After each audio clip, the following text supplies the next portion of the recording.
മഞ്ഞിൽ വിരിഞ്ഞ പൂവിൻ്റെ പുതുപുത്തൻ വിശേഷങ്ങളിലേക്ക് എല്ലാവർക്കും സ്വാഗതം.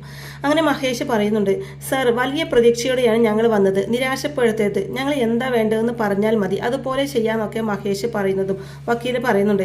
അവർ 2 പേരുണ്ട്, അതായത് അമ്മയും മോളും അല്ലേന്ന് വക്കീൽ ചോദിക്കുമ്പോൾ അതെ, അമ്മയുടെ പേര് സുധ, മകള് രാധാമണി എന്ന് പറയുന്നുണ്ട് ചിത്തിര. തുടർന്ന് വക്കീൽ പറയുന്നുണ്ട്, നിയമത്തിന്റെ മുന്നിൽ സുധ പ്രതാപിന്റെ ഭാര്യയൊന്നുമല്ല, പക്ഷേ രാധാമണിക്ക് ഒരു മകളുടെ അവകാശങ്ങൾ ഉണ്ട് താനും.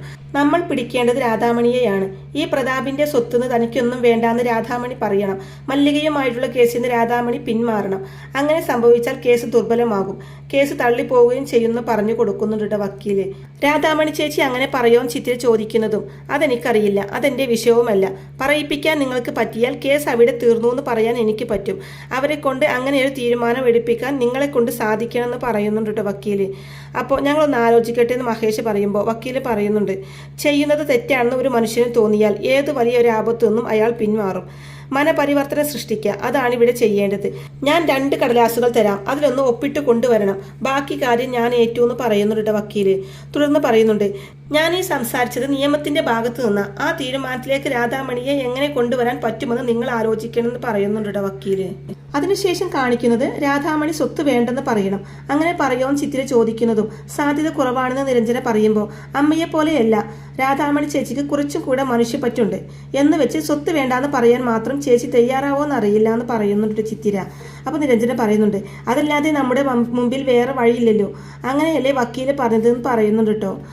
എന്താ ഓട്ടോമാമൻ ആലോചിക്കുന്നത്? പറ്റില്ലെങ്കിൽ വേണ്ട മാമ, അതിനെക്കുറിച്ചോർത്ത് മനസ്സ് വിഷമിപ്പിക്കേണ്ടെന്ന് ചിത്ര പറയുന്നതും ഇവിടം വരെ വന്നു, നിങ്ങളൊരാവശ്യം പറഞ്ഞു, അത് ചെയ്യാതെ പോകുന്നത് മോശമല്ലേ ചിത്തു എന്ന് മഹേഷ് പറയുന്നതും എങ്ങനെ ചെയ്യും, രാധാമണി ചേച്ചിയെ കൊണ്ട് എങ്ങനെ സമ്മതിപ്പിക്കും എന്നൊക്കെ ചിത്ര ചോദിക്കുമ്പോൾ മഹേഷ് പറയുന്നുണ്ട്, അതിനൊരു വഴിയുണ്ട്, നിങ്ങൾ എൻ്റെ കൂടെ നിൽക്കുമെന്ന് ഉറപ്പുണ്ടെങ്കിൽ ശ്രമിച്ചു നോക്കാമെന്ന് പറയുന്നുണ്ട് മഹേഷ്.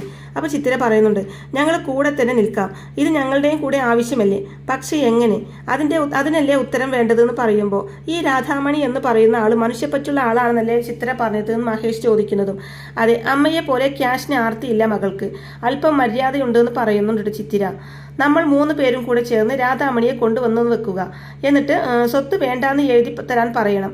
അവരെ കേൾക്കുമെന്ന് മഹേഷ് ചോദിക്കുമ്പോൾ സാധ്യതയില്ല, അങ്ങനെ ചെയ്താൽ സുധാന്റിയും ചേച്ചിയും തമ്മിലുള്ള ബന്ധം വഷളാകും. സുധാന്റിക്ക് രാധാമണി ചേച്ചി മാത്രമേ ഉള്ളൂ, മനസ്സിൽ ആഗ്രഹമുണ്ടെങ്കിലും അമ്മയെ തള്ളി പറയാൻ ഒരിക്കലും ചേച്ചി തയ്യാറാവില്ല എന്ന് പറയുന്നതും നമ്മൾ നിർബന്ധിച്ചാലോ എന്ന് മഹേഷ് വീണ്ടും ചോദിക്കുന്നതും അപ്പോഴും തയ്യാറാകില്ല, ഭീഷണിപ്പെടുത്തിയാലോ എന്ന് ചോദിക്കുമ്പോൾ ഹേയ് എന്നാലും തയ്യാറാകും തോന്നുന്നില്ല എന്ന് ചിത്തിര പറയുന്നതും നമ്മൾ തരുന്ന പേപ്പറിൽ ഒപ്പിട്ട് തന്നില്ലെങ്കിൽ കൊല്ലുമെന്ന് പറയണം, അപ്പോഴോന്ന് മഹേഷ് ചോദിക്കുന്നതും അതറിയില്ല, പേടിയുള്ള കൂട്ടത്തിലെ ആള്, ചിലപ്പോൾ ഒപ്പിട്ട് തരുമെന്ന് ചിത്തിര പറയുന്നതും എന്നാൽ നമ്മളത് ചെയ്യാൻ പോവുക, ആരും അറിയാതെ രാധാമണിയെ ഇവിടെ എത്തിച്ചാൽ മതി നിങ്ങൾ, ബാക്കിയൊക്കെ ഞാൻ ചെയ്തോളാം എന്ന് പറയുന്നുണ്ട് മഹേഷ്.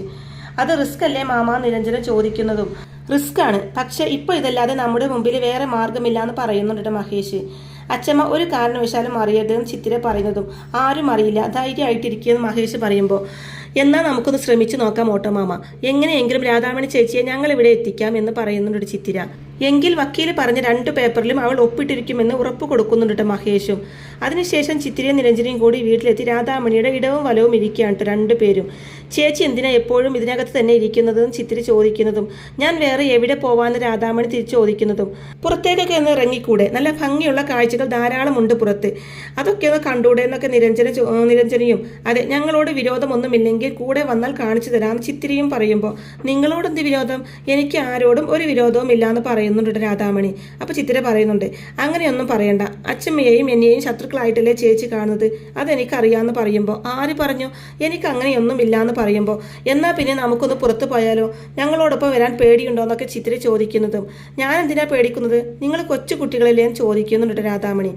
പിന്നെന്താ ഒരു മടി പോലെ ചിത്ര ചോദിക്കുമ്പോൾ അമ്മയോടൊന്ന് പറയണമെന്ന് പറഞ്ഞ് രാധാമണി അവിടുന്ന് പോവാൻ തുടങ്ങുന്നതും രാധാമണിയെ തടയാണ് 2 പേരും കൂടെ.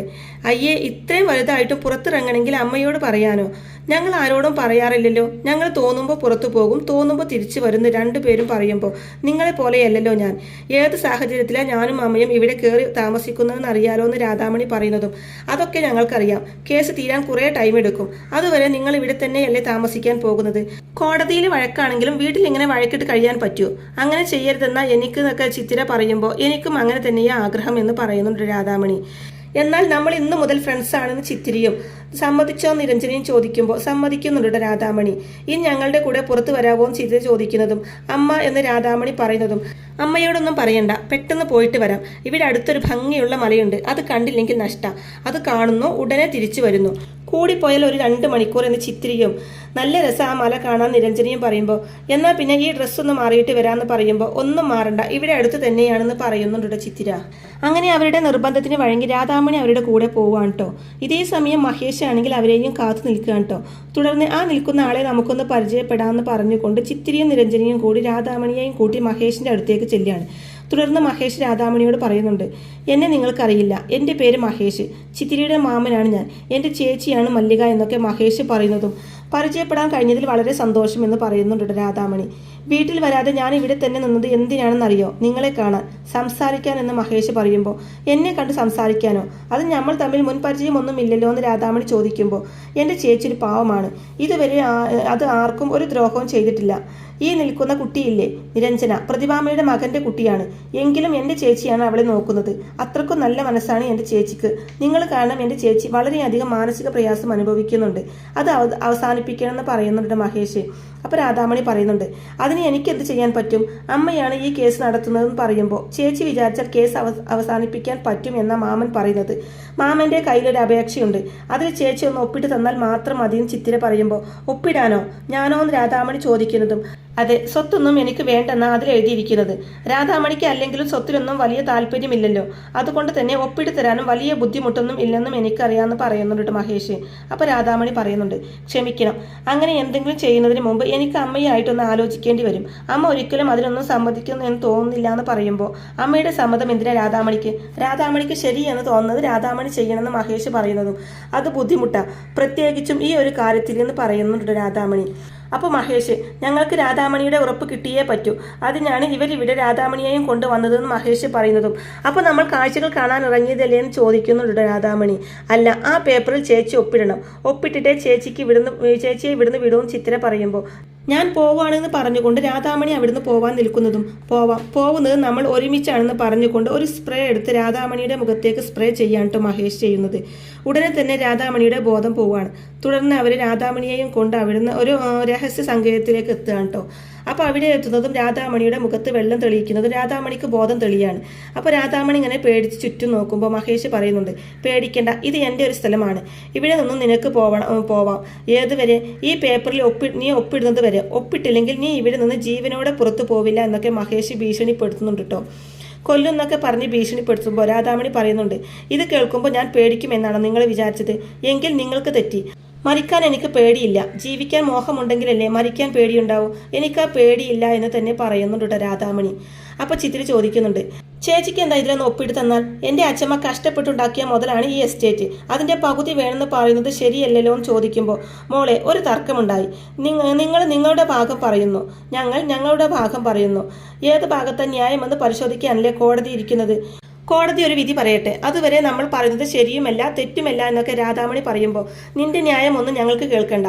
ജീവനിൽ കൊതിയുണ്ടെങ്കിൽ ഇതിൽ ഒപ്പിടുമെന്ന് പറഞ്ഞുകൊണ്ട് മഹേഷ് വീണ്ടും ഭീഷണിപ്പെടുത്തുകയാണ് ചെയ്യുന്നത്. അപ്പോൾ രാധാമണി പറയുന്നുണ്ട്, എനിക്ക് പറയാനുള്ളത് ഞാൻ പറഞ്ഞു കഴിഞ്ഞു. നിങ്ങൾ നിങ്ങളുടെ അച്ഛമ്മയ്ക്ക് വേണ്ടിയല്ലേ പറയുന്നത്? അതേ നിയമം എനിക്കും ബാധകമല്ലേ? ഞാൻ നിൽക്കേണ്ടത് എൻ്റെ അമ്മയ്ക്ക് വേണ്ടിയല്ലേ? എൻ്റെ അമ്മ ഇതൊക്കെ ചെയ്യുന്നത് എനിക്ക് വേണ്ടിയാണ്. അപ്പോൾ ഞാൻ അമ്മയെ ചതിക്കുന്നത് ശരിയല്ല എന്ന് പറഞ്ഞ് തൻ്റെ നിലപാട് ഉറപ്പിച്ച് പറയാണ്ട് രാധാമണി. ഈ പേപ്പറിൽ ഒപ്പിടാതെ നിനക്ക് പോകാൻ കഴിയില്ല എന്നൊക്കെ മഹേഷ് വീണ്ടും പറയുന്നതും ഞാൻ ഒപ്പിടുമെന്ന് നിങ്ങൾ പ്രതീക്ഷിക്കേണ്ട, അത് നടക്കില്ല എന്ന് തന്നെ തീർത്ത് പറയുന്നുണ്ട് രാധാമണി. തുടർന്ന് മഹേഷിനെ മാറ്റി നിർത്തി ചിത്ര പറയുന്നുണ്ട്, ഇങ്ങനെ പോയാൽ എന്ത് ചെയ്യുന്നൊക്കെ ചിത്ര ചോദിക്കുമ്പോൾ കുറച്ച് കഴിയുമ്പോൾ അവളുടെ ആത്മവിശ്വാസം നഷ്ടപ്പെടും, അതോടെ അവൾ ഒപ്പിടുന്നു പറയുന്നുണ്ട് മഹേഷ്. പിന്നീട് കാണിക്കുന്നത് തേവരുടെ അടുത്തേക്ക് ശിവദാസൻ വരികയാണ് കേട്ടോ. പ്രതിഭാമ വിളിച്ചിരുന്നു, ശിവദാസനെ വിളിച്ചോ തേവര് ചോദിക്കുമ്പോൾ ഇല്ല എന്ന് പറയുന്നുണ്ട് ശിവദാസൻ.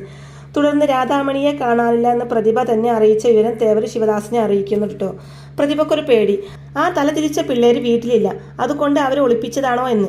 ഫോൺ സ്വിച്ച് ഓഫ് ആണ്, അതും പേടി കൂടാൻ കാരണമായി എന്ന് പറയുമ്പോൾ ശിവദാസൻ ചോദിക്കുന്നുണ്ട്, കുട്ടികൾ അവളെ എന്ത് ചെയ്യാനാണ് ചോദിക്കുമ്പോൾ തേവര് പറയുന്നുണ്ട്, അവരെ നിസ്സാരമായിട്ട് കാണണ്ട, അപാര ബുദ്ധിയാണ് ആ ചിത്തിരക്ക്. അവളുടെ കൂടെ ആ നിരഞ്ജനയും കൂടെ ചേരുമ്പോൾ അതിരട്ടിയാകും. രാധാമണിയെ എത്രയും വേഗം കണ്ടുപിടിച്ചു കൊടുക്കണം എന്നാണ് പ്രതിഭാമയുടെ ആവശ്യം. അത് നമുക്ക് ചെയ്തു കൊടുക്കാമെന്ന് തേവര് പറയുന്നത് കേട്ട് ശിവദാസൻ അതിനായി ഇറങ്ങി പുറപ്പെടുമ്പോൾ താൻ എങ്ങോട്ടാണെന്ന് ചോദിക്കുന്നുണ്ട് തേവര്. എല്ലായിടത്തും അന്വേഷിക്കുമെന്ന് ശിവദാസൻ പറയുന്നത് കേട്ട് അങ്ങനെ അന്വേഷിച്ചിട്ട് അവരെ കിട്ടുമോ? ബുദ്ധിപരമായിട്ട് വേണം നീങ്ങാൻ. പിന്നീട് അല്പനേരം ഒന്ന് ചിന്തിച്ചതിന് ശേഷം നമുക്ക് ആ നായിക്കിനെ ഒന്ന് ഇറക്കിയാലോ എന്ന് ചോദിക്കുമ്പോൾ അത് കേൾക്കുന്ന ശിവദാസൻ ഇത്തരം ആവശ്യങ്ങൾക്ക് നായിക് സർ ബെസ്റ്റ് ആണെന്ന് പറയുന്നുണ്ട് കേട്ടോ. പക്ഷെ അങ്ങേര് വരുന്ന സംശയം എന്ന് പറയുമ്പോൾ തേവര് പറയുന്നുണ്ട്, ഇതുപോലൊരു സന്ദർഭത്തിലല്ലേ ശിവദാസ അദ്ദേഹത്തിനെ പോലെയുള്ള ഒരാളുടെ സഹായം ആവശ്യം വരാനാണ് സാധ്യത, അല്ലെങ്കിൽ നിർബന്ധിക്കണം എന്ന് പറയുന്നുണ്ട് തേവര്. പ്രതിഭയും നായികയും തമ്മിൽ ഇപ്പോൾ അത്ര നല്ല രസത്തിലെല്ലാം ശിവദാസൻ പറയുന്നതും അതുകൊണ്ട് പ്രതിഭാമ നമ്മളോട് ഈ വിവരം വിളിച്ചു പറഞ്ഞത്. പ്രതിഭാമ വിളിച്ചാൽ നായിക്ക് ഫോൺ പോലും എടുക്കില്ല, എന്നാൽ നമ്മൾ വിളിച്ചാൽ എടുക്കും എന്ന് പറയുന്ന തേവരോട്. പുള്ളി ഇപ്പോൾ സസ്പെൻഷനിലല്ലേ ചോദിക്കുന്നതും സസ്പെൻഷനിലാണെങ്കിലും അല്ലെങ്കിലും പോലീസ് എന്നും പോലീസാ, അയാൾക്ക് അയാളുടേതായ സ്വാധീനം കാണാതിരിക്കോ, നമ്മൾ അത് ഉപയോഗിക്കും എന്ന് പറഞ്ഞിട്ട് തേവർ ശിവദാസനോട് നായിക്കിനെ വിളിച്ച് അന്വേഷണം തുടങ്ങാൻ പറയുമ്പോൾ വേഗം തന്നെ ശിവദാസൻ നായിക്കിനെ വിളിക്കാൻ തുടങ്ങുകയാണ് ചെയ്യുന്നത്. പിന്നീട് കാണിക്കുന്നത് സുജ മാർക്കറ്റിൽ പോയി തിരിച്ചു വരുമ്പോൾ ഒരു കാർ വന്ന് നിൽക്കുന്നതും അതിൽ നിന്ന് നായിക്ക് ഇറങ്ങുകയും ചെയ്യുന്നുണ്ട് കേട്ടോ. അപ്പോൾ നായിക്കിനെ കണ്ട് ദേഷ്യം വരുന്ന സുജ നിങ്ങൾക്കിപ്പോൾ എന്താ വേണ്ടതെന്ന് ചോദിക്കുമ്പോൾ ചിത്തിരിയും നിരഞ്ജനയും ഇപ്പോൾ എവിടെയുണ്ടെന്ന് നായിക്ക് തിരിച്ചു ചോദിക്കുന്നതും എനിക്കറിയില്ലെന്ന് പറഞ്ഞ് പോവാൻ തുടങ്ങുന്ന സുജയോട് രാധാമണി അപ്പോൾ എവിടെയാണെന്ന് നായിക്ക് ചോദിക്കുന്നതും ഇതൊക്കെ എന്നോട് എന്തിനാ ചോദിക്കുന്നതും പറഞ്ഞ് ദേഷ്യപ്പെടാണ്ട് സുജ. അന്വേഷിക്കാൻ വീട്ടിൽ വന്നാൽ മല്ലികക്ക് ഇഷ്ടപ്പെടില്ല, അതുകൊണ്ടാണ് നിന്നെ കാണാമെന്ന് വെച്ചത് നായിക്ക് പറയുമ്പോൾ നീ എന്നോ ഈ എടി പൊടി വിളിയൊക്കെ കയ്യിൽ വെച്ചാൽ മതി, നിങ്ങളിപ്പോൾ പോലീസുമല്ല ഞാൻ പ്രതിയുമല്ല, അതുകൊണ്ട് സൂക്ഷിച്ച് സംസാരിക്കണം എന്ന് പറയുന്നുണ്ട് സുജ നായിക്കിനോടായിട്ട്. അപ്പോൾ ഇത് കേൾക്കുന്ന നായിക പറയുന്നുണ്ട്, ശരിയാണ്, ഇത് മല്ലികയുടെ സ്ഥലമാണ്, ഇവിടെ നീയും മല്ലികയും ഒക്കെയാണ് രാജാക്കന്മാർ, പക്ഷേ ഈ സ്ഥിതിയൊക്കെ മാറും, എന്റെ പ്രതാപം തിരിച്ചു വരും, അന്ന് സുജയെ ഞാൻ ഒരിക്കൽ കൂടെ കാണുന്നുണ്ട്, ബാക്കി അന്ന് പറയാമെന്നൊക്കെ വെല്ലുവിളിക്കുന്നുണ്ട് നായിക്ക്. അപ്പോൾ ഇങ്ങനെയൊക്കെയുള്ള നല്ല അടിപൊളി എപ്പിസോഡുകളൊക്കെയാണ് ഇനി വരാനിരിക്കുന്നത്.